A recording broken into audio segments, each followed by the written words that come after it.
Hello and welcome to episode 8 of Hearing in Colour with Matt Simon. Today you're going to do a deep dive on the songwriting of the song Potential. This is the big one. This is pretty crazy. It's extremely progressive. It's 8 minutes and 29 seconds. There's a time and a place for all the widdly guitar parts, and what I did was saved up all the time and the places and stuck them all together. As usual, you can hear the song in its entirety first, then I'll deep dive into all the details.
Take off the light bulb and put it back together.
Quite a roller coaster, that one. Over 8 minutes of madness.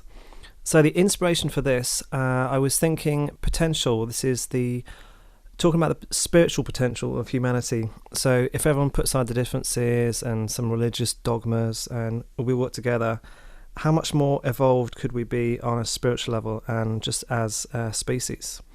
There's also a cheeky little nod which is kind of showcasing our abilities as musicians and saying, well, this is a potential we have as well.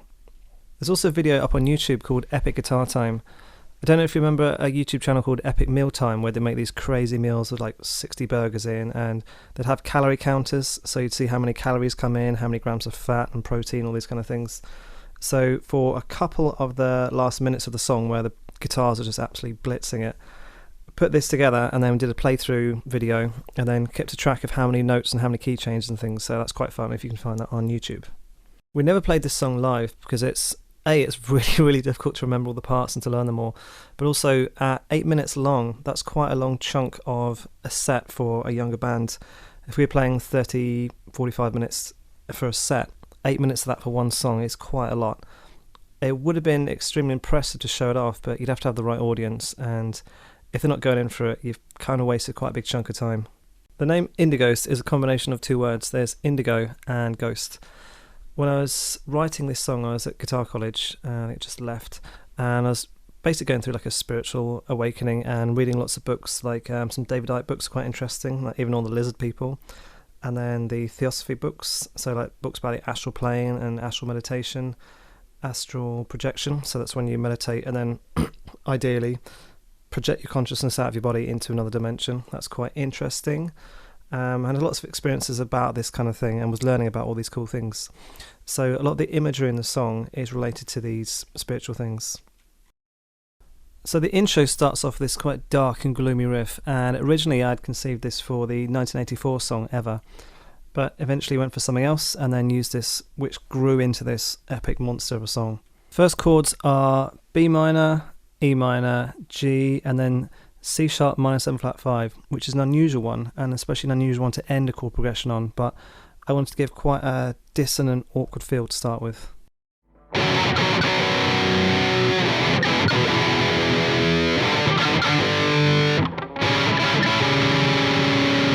I like to combine different textures as well, so we've got those chunky riffs underneath, the big chords, and then using a clean sound on top just to pick out some arpeggios to give, again, a bit more dissonant, awkward, bleak landscape essentially to start with.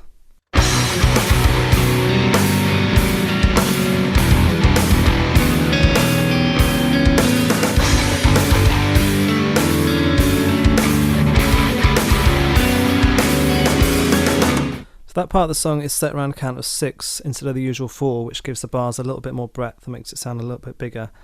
The next one is mental. It's split into 13/16 is the time signature, so it's deliberately very, very awkward, and I wanted something extremely jarring.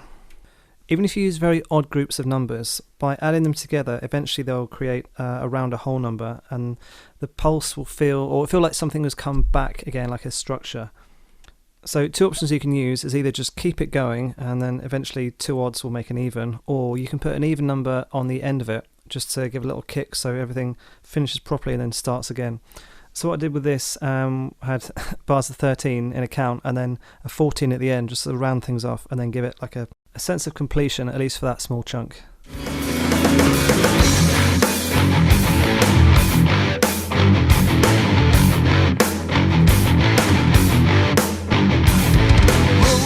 Some of these odd time signatures you can count, and I'll demonstrate here with Never. This one's in 5, but the pulses are slower, so it's easier. 1, 2, 3, 4, 5, 1, 2, 3, 4, 5, 1, 2, 3, 4, 5, 1, 2, 3, 4, 5. For this riff in Potential, the divisions are much smaller and faster, and it's just ridiculous. I'll demonstrate to show what it's like, but these kind of things, you just have to play it by feel, and eventually all time signatures, the odd ones, you absorb them, so they do become as easy as regular ones. But this, the way I did this, so I played the notes on the rhythm guitar and then waited for the gaps where the snare drum would come in, and I think Martin on drums was doing the opposite. So you get there, but it's fun. It was very difficult, but the whole point is it needs to be like really awkward and really weird, but it's cool that we got it eventually. So here's the count, and obviously you'd never do this. I changed the last one from a 14 to a 7 to make it slightly easier. 1, 2, 3, 4, 5, 6, 7, 8, 9, 10, 11, 12, 13. 1, 2, 3, 4, 5, 6, 7, 8, 9, 10, 11, 12, 13. 1, 2, 3, 4, 5, 6, 7, 8, 9, 10, 11, 12, 13. 1, 2, 3, 4, 5, 6, 7. Ridiculous. Another way you could possibly do it is by counting the 13 as a 6.5, so you're shortening the 7th beat. 1, 2, 3, 4, 5, 6, 7. 1, 2, 3, 4, 5, 6, 7. 1, 2, 3, 4, 5, 6, 7. 1, 2, 3, 4, 5, 6, 7. So that is not done for obvious reasons. Let's take a look at the lyrics. First verse, roses in your hands, but you'll never see them.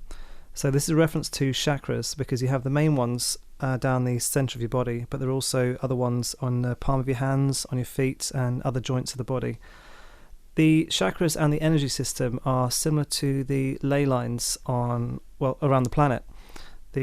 Apparently the planet does have chakras as well, so where these ley lines cross, they create a junction essentially, and the big ones, they create these energy sites. Apparently 2 of the planet's chakras are Stonehenge and Jerusalem.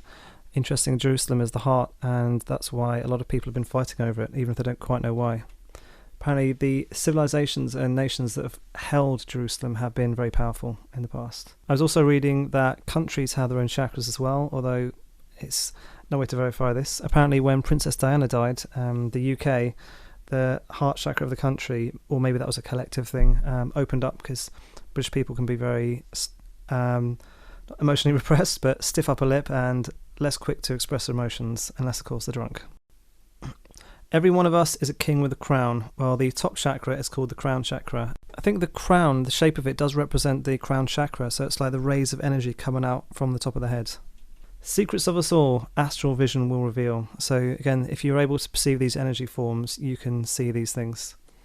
Straight out of the mind, to desire is to have. So this means once you understand how the universe and the energy works, if you can imagine something, then the energy forms can bend to your will. Awaken from the dream, as above and so below. So awaken from the dream, by that I mean just more knowledge, basically just being awakened.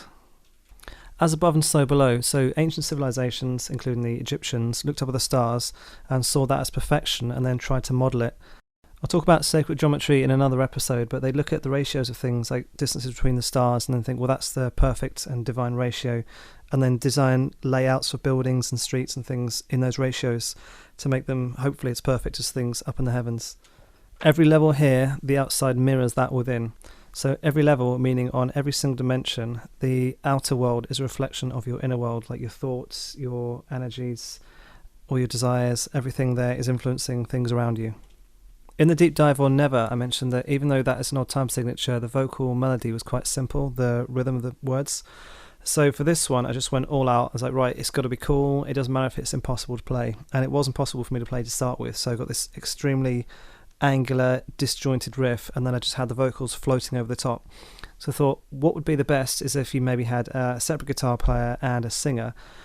Then the singer would not be constrained by any of the guitarist's rhythms or anything. He just like put his own thing over the top, and it would eventually be a better result. So I just ignored the fact that I had to play guitar on it for a while, wrote a vocal line on the top, and then just forced myself to learn it, which was extremely difficult, but got there in the end, and end justifies the means. Roses in your hands, but you'll never see them. Every one of us is a king with a crown. Yeah, some quite intense riffing and playing there.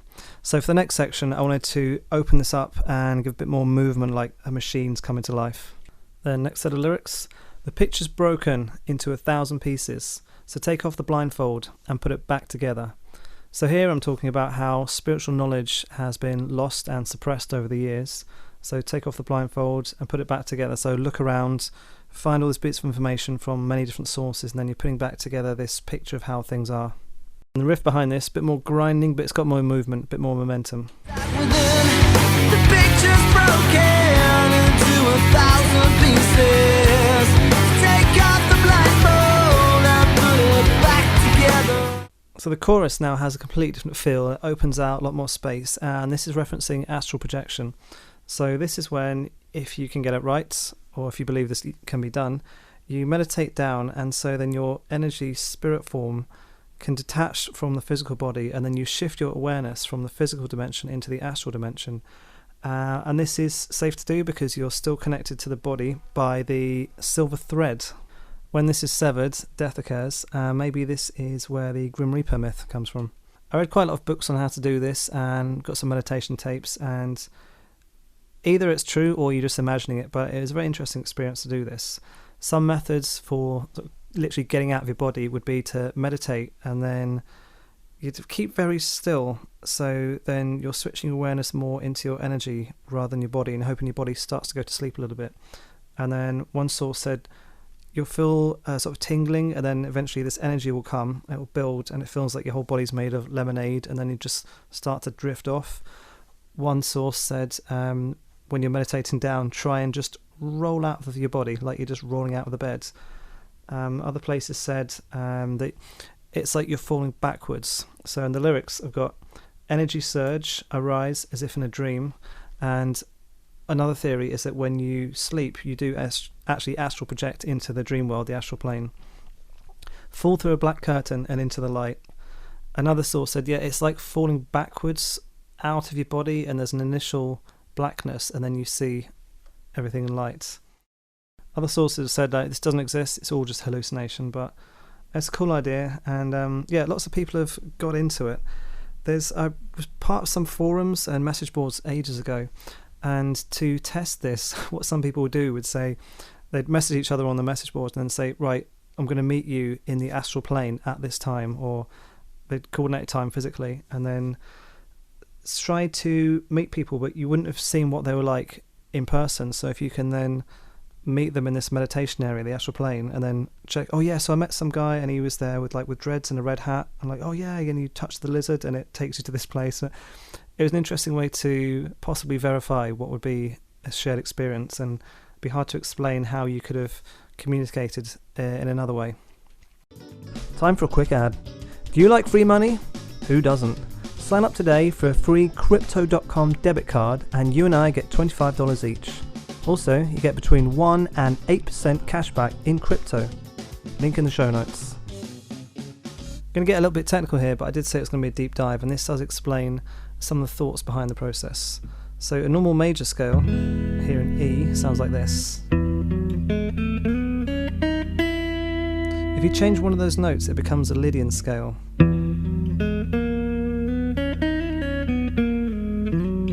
I think, well, how can one note change the whole feel of the sound?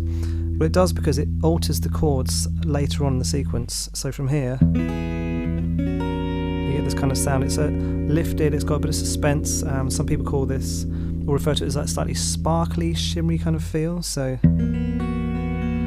these notes that you can't normally get using the major scale. I've got a key change here, so the chorus is now in G, but if I'd use the normal G major scale, with these chords, G major, E minor, then the next one in the C pattern would have been C, and then the F sharp, sounds a little bit weird, a little bit dark, but if I change this, just shift one note to make the C major, or the C note, a C sharp, I now get this Lydian scale, and the chords alter in the sequence, so I can use this.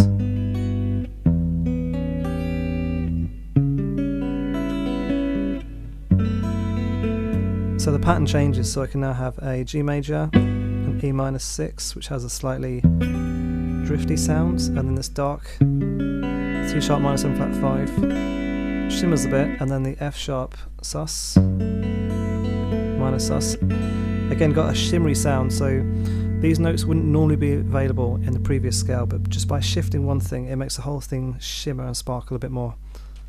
With my synesthesia for this is really colourful for me. So I'm seeing with the G, there's blues and greens in there. The E's got some yellow, and there's lots of space in this. So I'm seeing a forest, but it's not really like a European forest or North American, like with big redwoods or evergreens. This is more bamboo, like kind of like Asian forest. The tempo of the song hasn't actually changed in this, but I'm using the different movement of the riffs and then opening up the texture to give the changes. And this Asian forest kind of scene is extremely colourful for me. And this chord here, this sus chord, so this is F sharp minor sus or an A sus, that has a kind of red flavour to me. So lots of colours in there, really nice. So here's that riff, and it happens to be an 18, but it's just how it came about.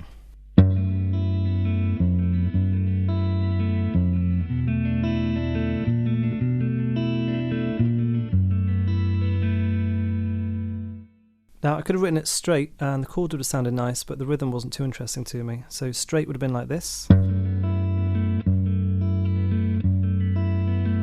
Or if I wanted an extra little nudge on the end of it, it sounded like this.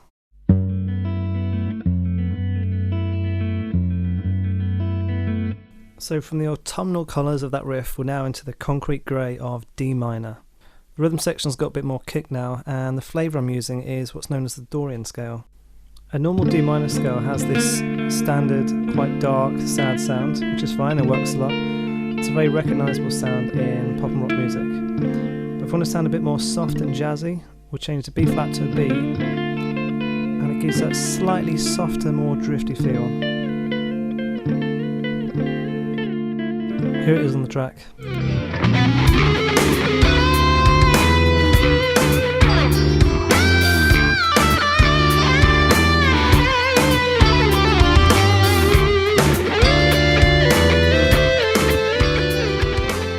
So still kind of in chill mode, but things are starting to pick up now. The solos are coming thick and fast. I'm going to step up now by using the Phrygian dominant scale.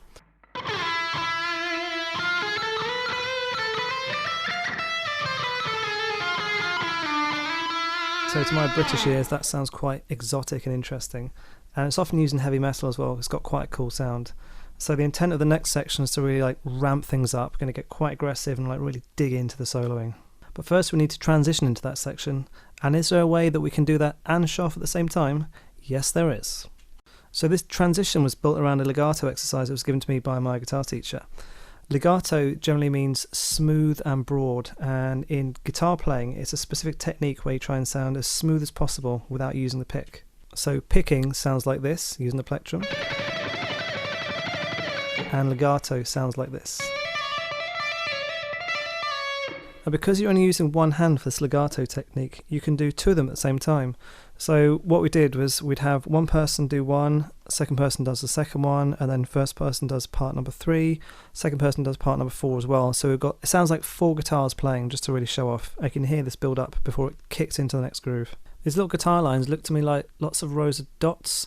So maybe a string of pearls or a glowing caterpillar on a shelf. These little lines of dots that are moving around.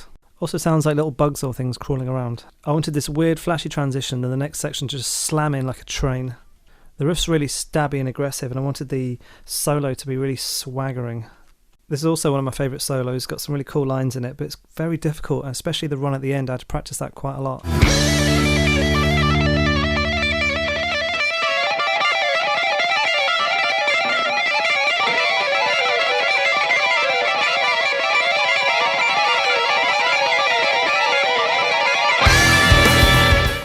Just a few words on the solo before I play that.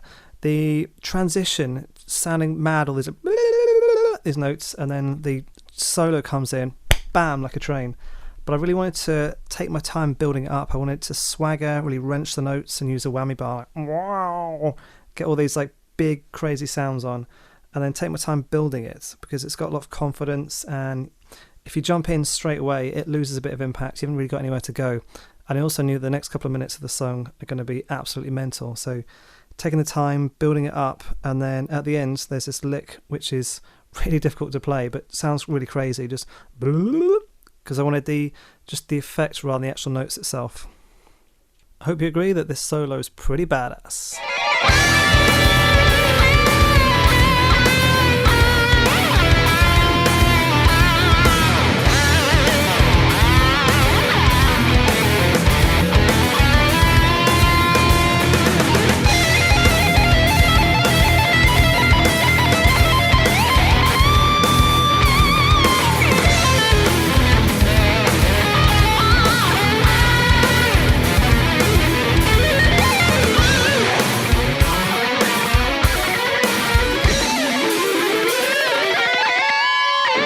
Quick transition there at the end of the solo, so a harmonised run, some nice fast notes, because why not? Let's keep it going, more notes, more notes.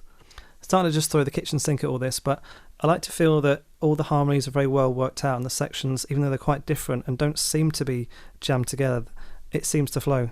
So this next section is in A minor, and the phrasing is broken up into 7, 7, 7, 6. So it's counted ba ba ba ba ba ba ba ba ba ba ba ba.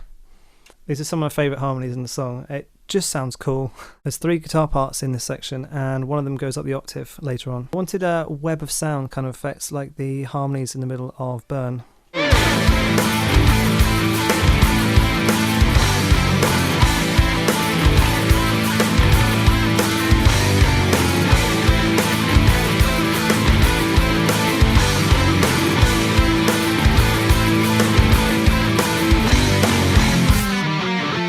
So that was an A minor, which for me is a nice red colour. The next section is a kind of pseudo-baroque, classical-ish type section in B flat minor, which has a dark green flavour for me. And the arpeggios have a lot of space in between them, so it's a nice change of texture and a mini breather before things pick up again.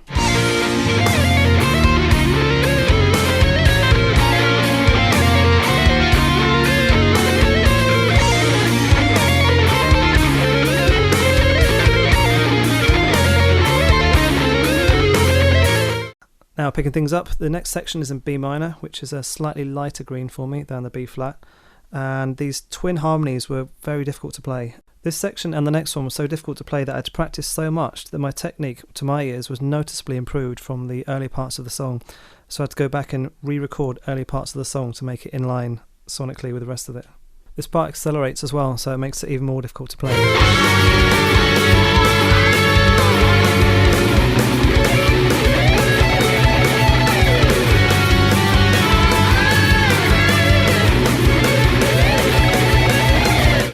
So now we're running at full warp speed. There's harmonised lines and arpeggios like the previous section, but this is just sustained crazy speed.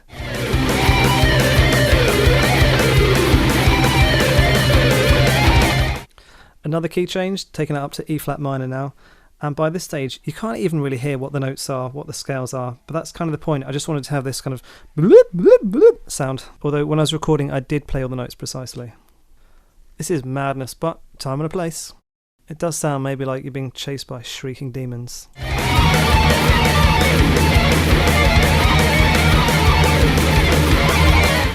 To me, some of those notes sound like streaming water, so if you imagine something going very fast through the water and the bubbles on the side, that's kind of what I'm thinking. There's a final little riff to come before we can break through the surface and take a big gulp of air. This is based around alternate counts of 7 and 6, so the rhythm is Listening back to this, I can hear I put another guitar part on the top, which is going bloop, bloop, bloop, because why not? Chuck more in.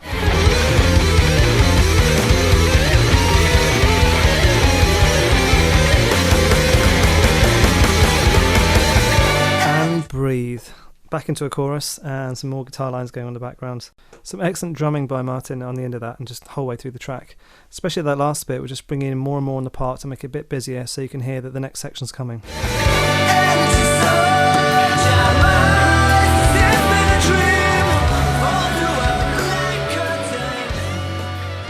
Chucked in a few more backing vocals over the last chorus, and there's some lead lines going along, and then a final solo right at the end because why not? Yeah, that's it's quite an epic song there. It's designed to be a bit crazy and just put all the stuff in there, but there's a lot going on in there, but I'm quite happy with how it turned out, and the transitions, I don't feel that they're jarring. I feel that they flow smoothly, and that's something I'm quite proud of in my writing, that I can get different sections together and adjust the music, transition it, and have it done smoothly and in a way that's sometimes not noticeable, sometimes very noticeable, but has the desired effect when it's done. So thanks for listening. That was pretty mental. The next song will be Torn, which is a standalone song, and it's written about Doctor Who. And you've already heard part of the song because that's the intro and outro music of this podcast. You can find us Hearing in Colour on Facebook, Instagram and YouTube, where you can find pictures and links. Would you like to earn money with no effort at all simply by having your phone on? The data's being sold around the world anyway, and the Tapestry app helps you take a cut. Link in the show notes.